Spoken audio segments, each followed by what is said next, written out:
अस्सलाम वालेकुम स्टूडेंट्स, कैसे हैं आप सब। उम्मीद करता हूँ खैरियत से होंगे।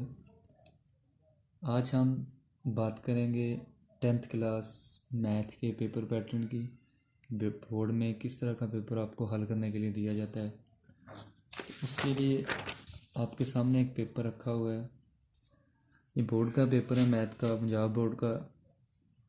देखते हैं ये किस किस टाइप का आपका आता है बोर्ड में। क्वेश्चन नंबर जो 1 होता है इसका, वो MCQs का है। तो क्वेश्चन नंबर 2 है कि दर्ज में से कोई से 6 मुख्तसर जवाबात लिखिए। अब 9 क्वेश्चन दिए जाते हैं आपको हर पोर्शन में। 3 पोर्शन होते हैं, तो हर पोर्शन में 9 क्वेश्चन दिए जाते हैं। आपको 6 करने होते हैं। तो पहला पोर्शन आपका किन किन चैप्टर से बनाया जाता है और कैसा होता है। अब देखें तो पहले पोर्शन में आपके डेफिनेशनें 3 डेफिनेशनें दी गई हैं और 6 क्वेश्चन हैं। आपका पहला पोर्शन बेसिकली तैयार किया जाता है आपके 10th के पहले 3 चैप्टर्स में से।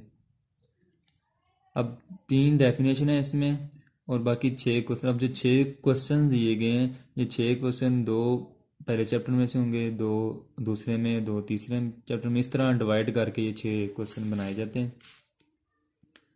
दूसरे क्वेश्चन की बात करें, क्वेश्चन नंबर 3 है, तो उसमें भी नज़र आ रहा है कि 3 डेफिनेशनें दी गई हैं।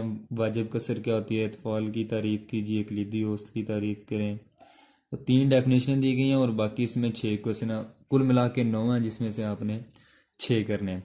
अब ये पोर्शन किन किन चैप्टर से मिलकर बनता है, तो ये चौथे, पाँचवें और छठे चैप्टर को मिला के ये आपका पोर्शन तैयार किया जाता है। ये चौथे चैप्टर का क्वेश्चन है, ये पाँचवें चैप्टर का, ये छठे का, ये भी छठे चैप्टर का, और ये आपका पाँचवें चैप्टर का क्वेश्चन है। कुल मिला के ये 9 क्वेश्चन बन जाते हैं और जिसमें से आपको 6 करने। पहला पोर्शन आपका पहले 3 चैप्टर में से आता है, दूसरा पोर्शन आपका अगले 3 चैप्टर में से आता है, फिर तीसरा पोर्शन जो क्वेश्चन नंबर 4 है, इसमें देखें तो डेफिनेशनें कितनी और क्वेश्चन कितना है।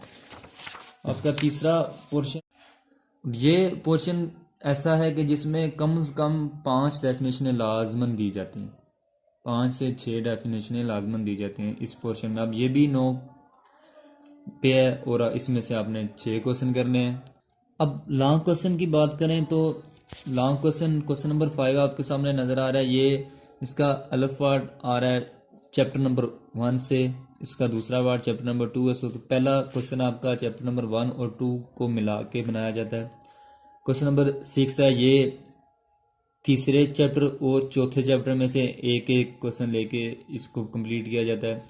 फिर क्वेश्चन नंबर 7 आपका, ये आपका पाँचवें चैप्टर और छठे चैप्टर में से एक एक क्वेश्चन लेके इसको कंप्लीट किया जाता है।